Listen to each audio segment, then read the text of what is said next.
Man, is boxing a great sport or what? What up, Fight World? It's your boy Ego, and I'm back with some more boxing. Now, I really love the sport, and 2012 as well as 2013, definitely 2013, to me, it's exceeding my expectations. So many great things, so many potential matchups, and it's good to see the talent pool, especially in certain divisions 140, 147, 154. Um, they're really budding with a lot of potential ways to mix and match the opponents. Heavyweight division, in the words of Borat, not so much. But we do have 140 to 154, as well as other divisions that are now being shaken up. 168, 175. We had Carl Froch, who avenged his loss against Mikhail Kessler.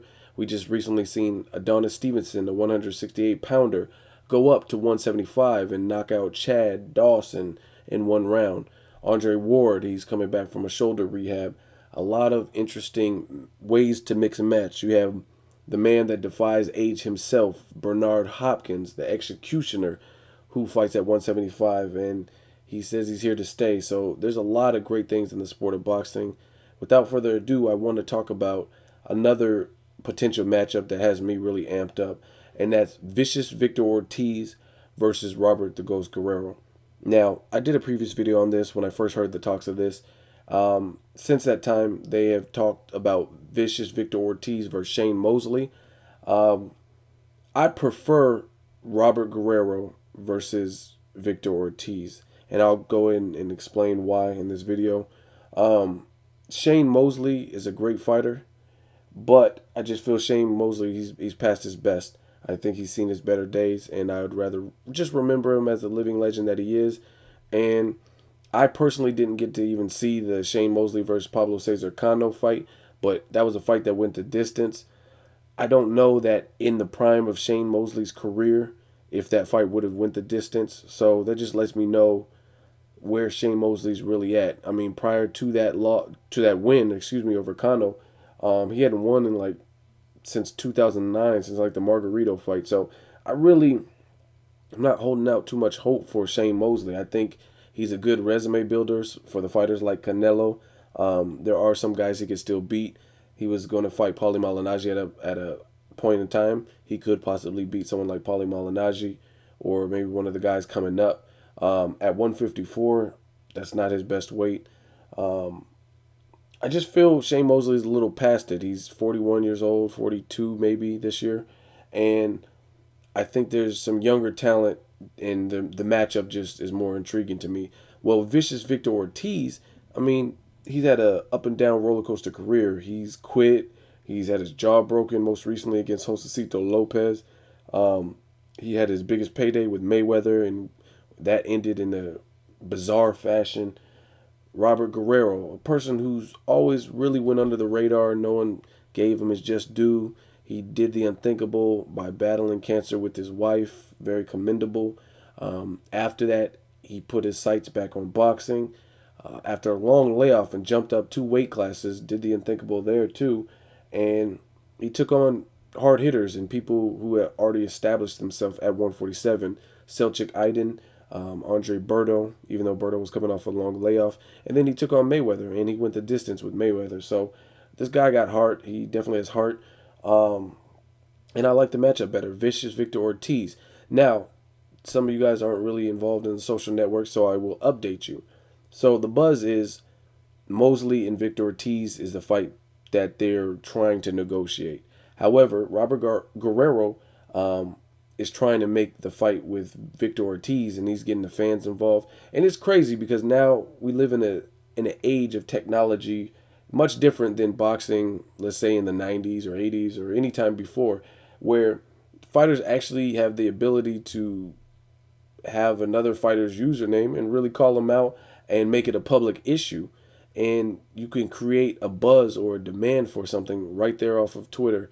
And a lot of fighters have done that. Adrian Broner and Paulie Malignaggi, they've talked trash. Austin Trout and Gabriel Rosado, they're going back and forth trying to get a fight put together. And if these promoters at the end of the day, just let you know, if the promoters see dollar signs, most likely they will do what needs to be done to make that fight. Now, there are exceptions to every rule. Manny Pacquiao versus Floyd Mayweather. There's definitely dollar signs in that, but more so than dollar signs, there's also clash of egos, people that don't want to budge.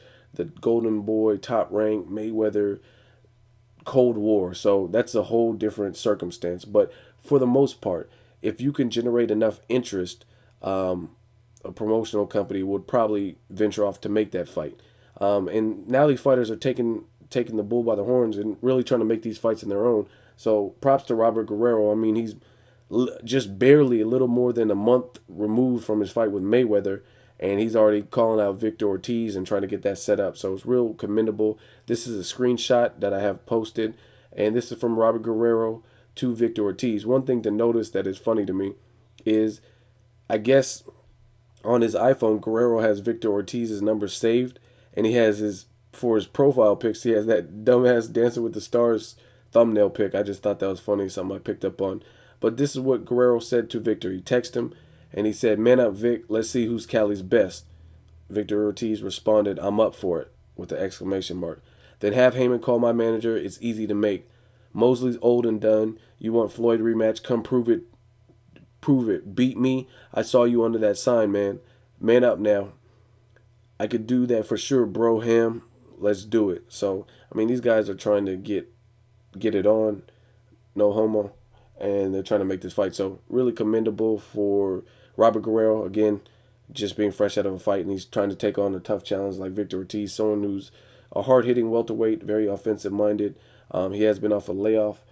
I really like the fight. Like I said, I like Guerrero and Ortiz more than I like Mosley and Ortiz, just because I don't know. Like everything I said before, Mosley, he's just past his prime. I just don't really care to see Mosley keep fighting. That's just my personal taste. But Guerrero and Ortiz, I think that's a match. That's going to be a match of wills. Ortiz is naturally the bigger fighter, the fighter that has more experience at welterweight. In the Floyd Mayweather fight, Ortiz ballooned up and rehydrated to like 163, 164, somewhere around there. So he's a big boy. And I'm anxious to see how he looks coming off a layoff. How determined is he? He's always had the stigma that he's a quitter. In the Josecito fight, the Maidana fight, etc., etc., etc. So I'm anxious to see how he bounces back. Now, just as an early prediction, me personally, I would favor Robert Guerrero. And it's really a 50-50 fight. I would say it's a 50-50 fight, but I would favor Guerrero based on his heart. Anytime you put a fighter who's proven his heart over a fighter who hasn't, I'm more than likely going to pick the fighter who's shown the tenacity and shown that they had heart. So that's one of the key components that I look at during fighters. If there's something that clearly indicates that this fighter has a great degree of heart, and then their opponent has shown a quitter mentality or the Zab Judah mental like lapse, or I give up and they'll fold under pressure, most likely, like 9 out of 10 times, I would probably go with the person who's showed superior heart. So that's one reason. Another thing, Robert Guerrero's been more active. He's been more active. He's had 3 fights at welterweight, and he's not coming off of an injury. Victor Ortiz is. But Victor Ortiz is very much game, and it's really, the cards lie on Victor Ortiz, how hard he's training, what type of shape he's been in recent months since Dancing with the Stars, what kind of ring rust he has, how sensitive his jaw is to being punched. So it really depends on Victor Ortiz, but really it's a 50-50 fight. I would favor Robert Guerrero, but I really like the matchup more than Victor Ortiz versus Mosley. Leave a comment and let me know what you guys like more, Mosley versus Ortiz or vicious Victor Ortiz versus Robert the Ghost Guerrero. Let me know. As always, hate, comment, or subscribe. Till next videos, Ego, signing off.